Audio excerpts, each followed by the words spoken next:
Right. Duke Energy, I think they said they curtailed the offshore wind development. So yeah, it's a very controversial subject.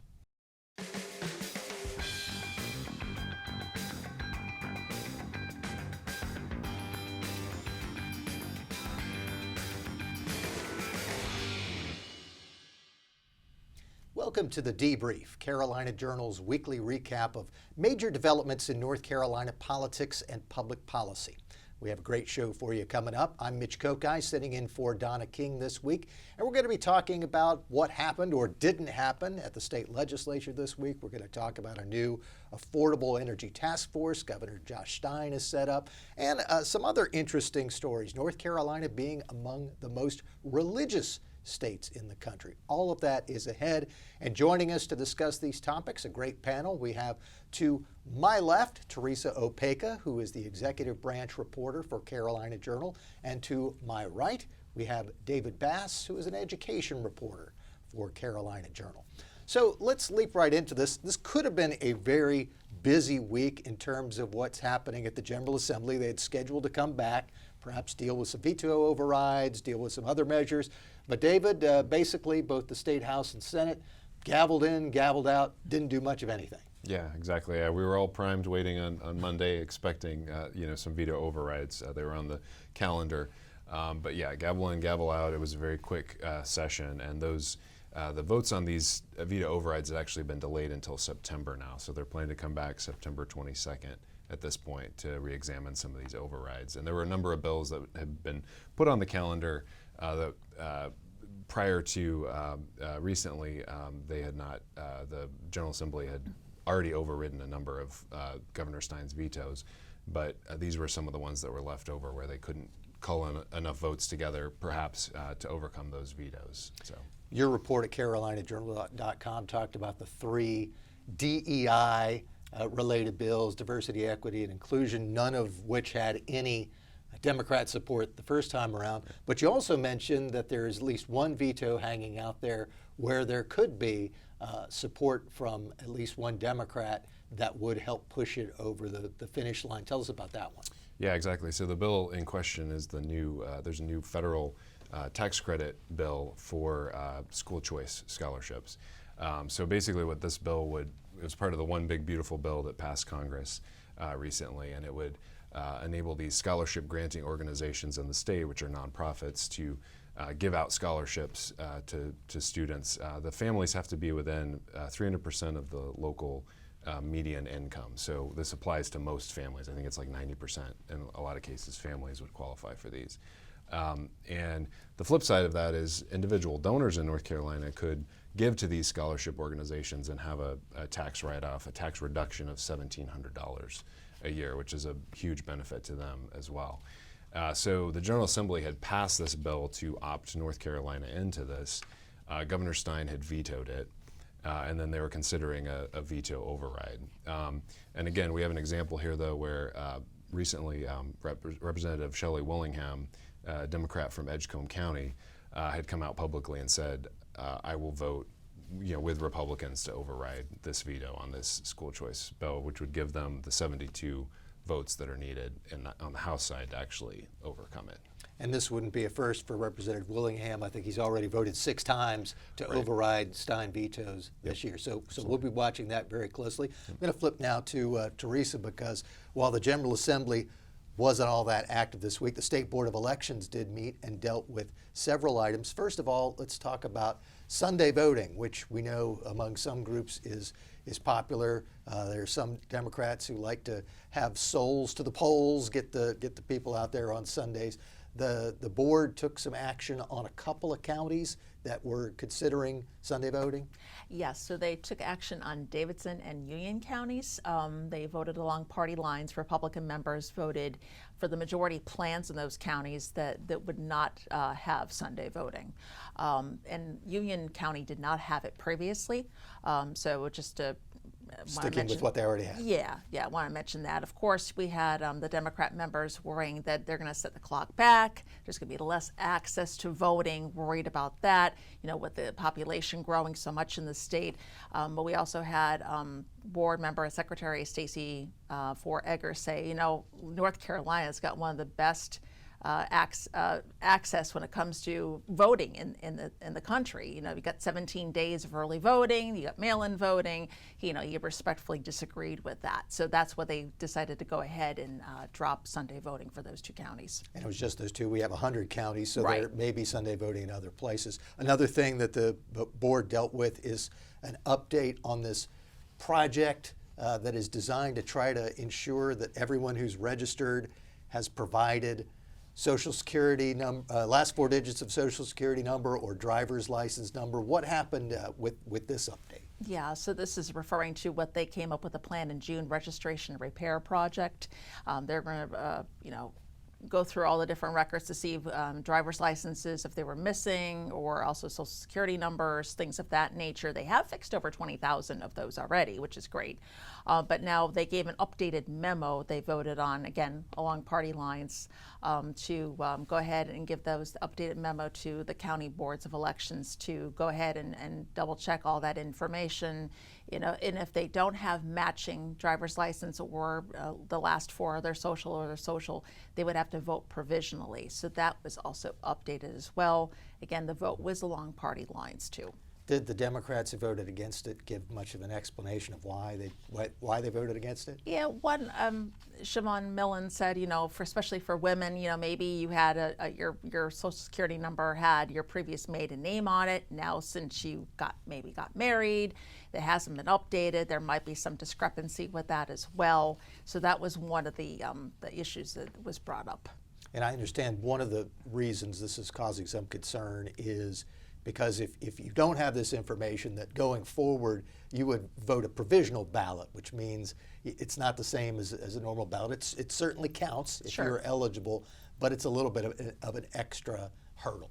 Right. You have to bring some other identification with you and make sure you've got that as well. Maybe like an electric bill or something that has other ID on it, or a little more of a hassle. So, but yeah, I guess they are truly moving along, and Mr. Egger says, don't know of any other way we could really do this. We don't want another Griffin Riggs situation, right. Allison Riggs and Jefferson Griffin, which that went on for months on end, which So it's just they're trying their best, and they're making a really significant dent in this. And one thing that didn't happen was the board took no action on a possible settlement of this lawsuit that the U.S. Justice Department filed in May, right. which dealt with this whole issue of the incomplete voter registrations.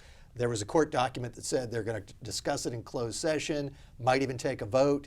No vote on that. No vote. They were in a lengthy closed door session. I think it was about an hour and a half, almost going on 2 hours maybe. And Chairman Francis DeLuca came out and said, there are some things we discussed. He wouldn't mention what it was. We don't know if that's what it was. We're assuming it is.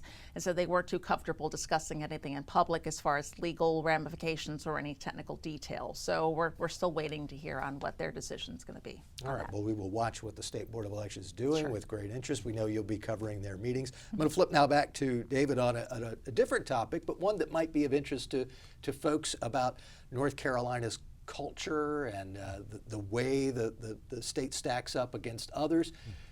I understand North Carolina has been judged to be one of the most religious states. Yeah, absolutely. Yeah, so there was a recent survey that just came out that ranked all 50 states, and North Carolina actually scored the 6th most religious in the entire country. And joining on that list, it was a lot of kind of the states you would more expect, southeastern states, kind of that Bible Belt area there. Shocker. Exactly. Yeah. One of the takeaways, though, was that actually North Carolina led in the number of religious institutions. So even among all those top scoring states, North Carolina was number 1 in that. So we have obviously a lot of churches, synagogues, mosques all across the state.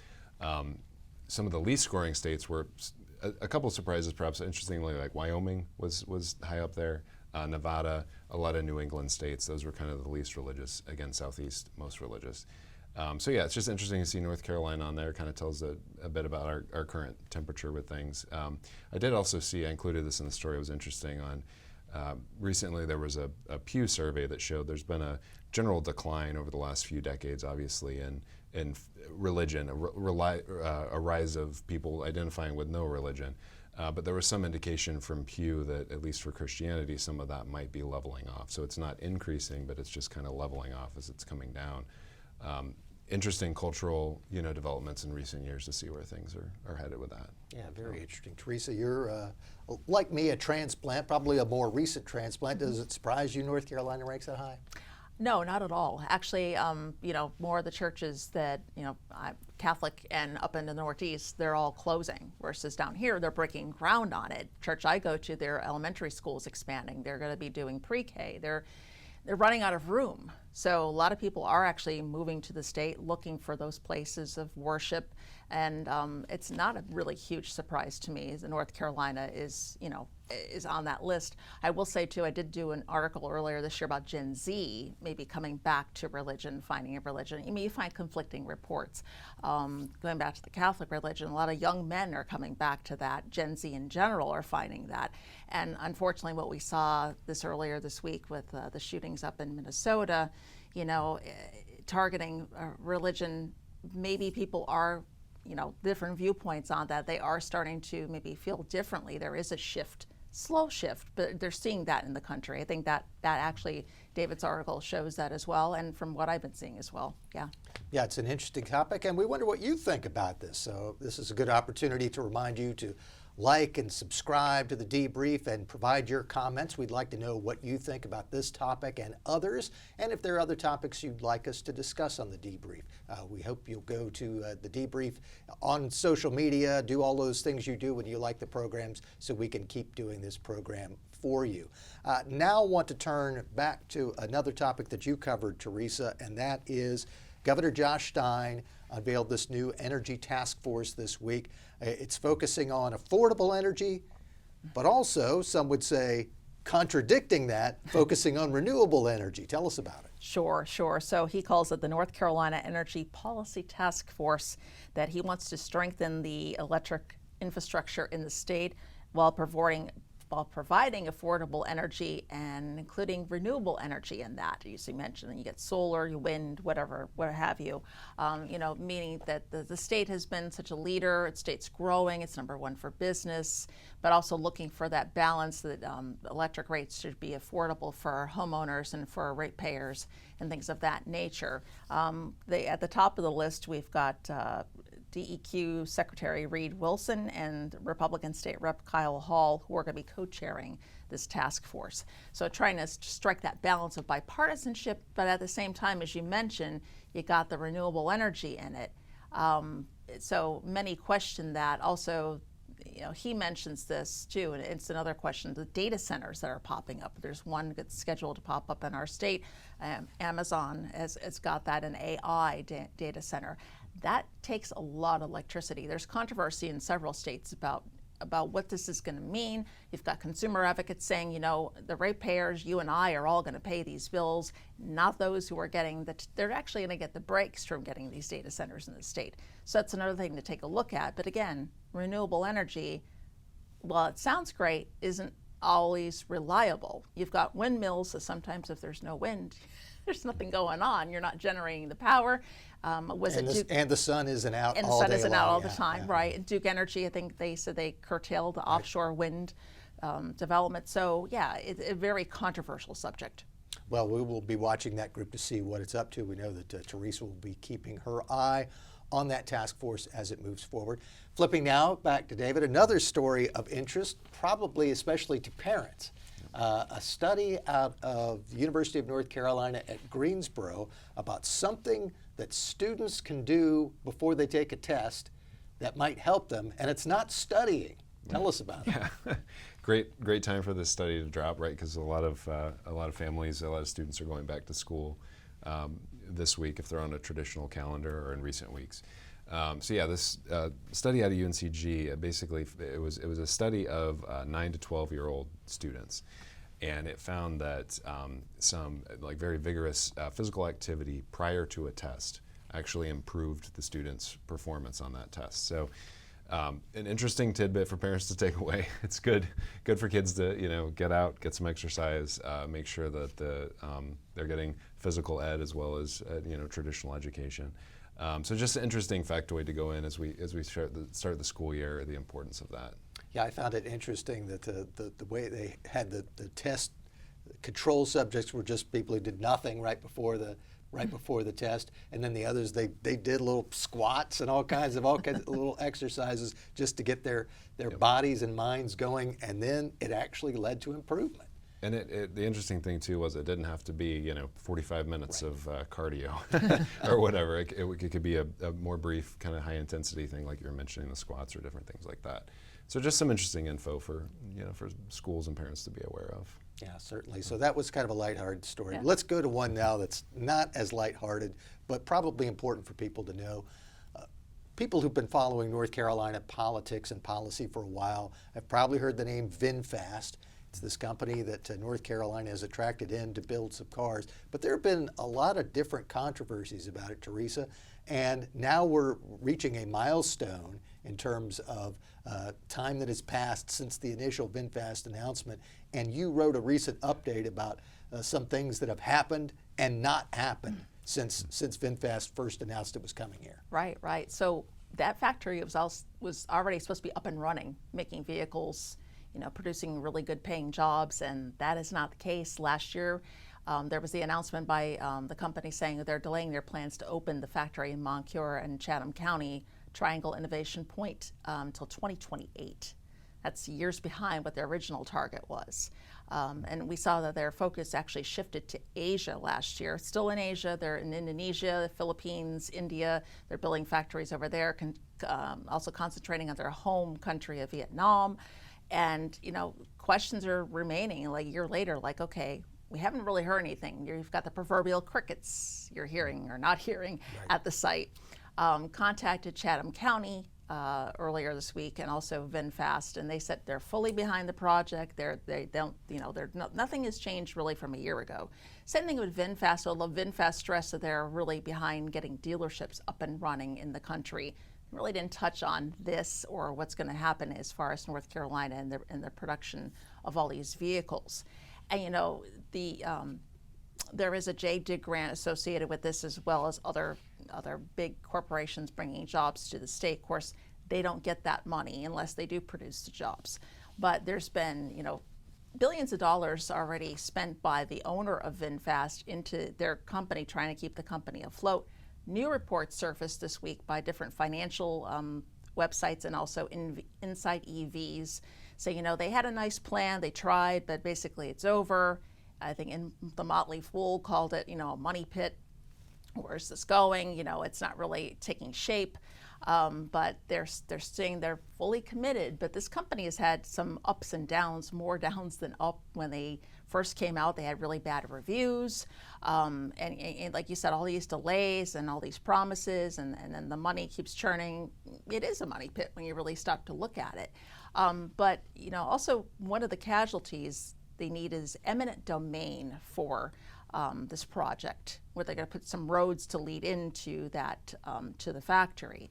And to stress, Sure. the eminent domain, which is the government taking people's property for some sort of public project. So the eminent domain wasn't for VinFast's site, I don't think. It's for the infrastructure Correct. leading to the VinFast site. Correct. It was for the roads leading into the site, right? So DOT was, they're using money to buy out. There was 27 homes listed for demolition, I believe 5 businesses, and a church that has stood since 1888, Mary Oaks Baptist Church.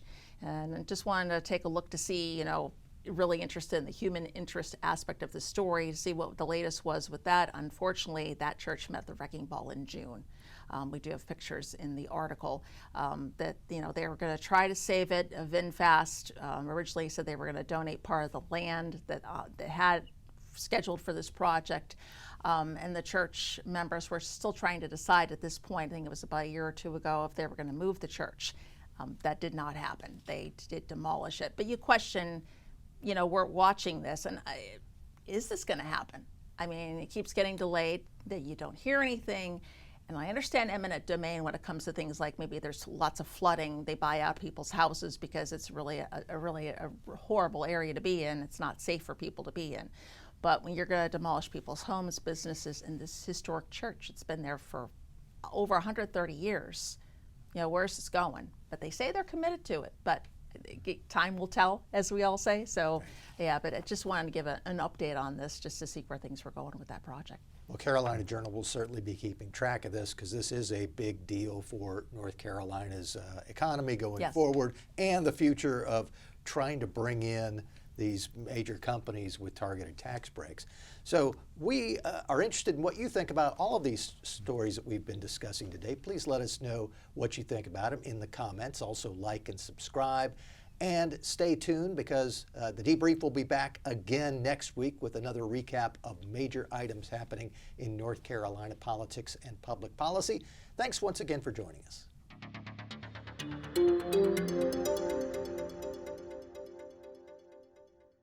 Did you learn something? Make sure you subscribe to Carolina Journal's YouTube channel and watch the Debrief every week, where we're going to be breaking down everything happening in your state government. And check out carolinajournal.com for the latest breaking news.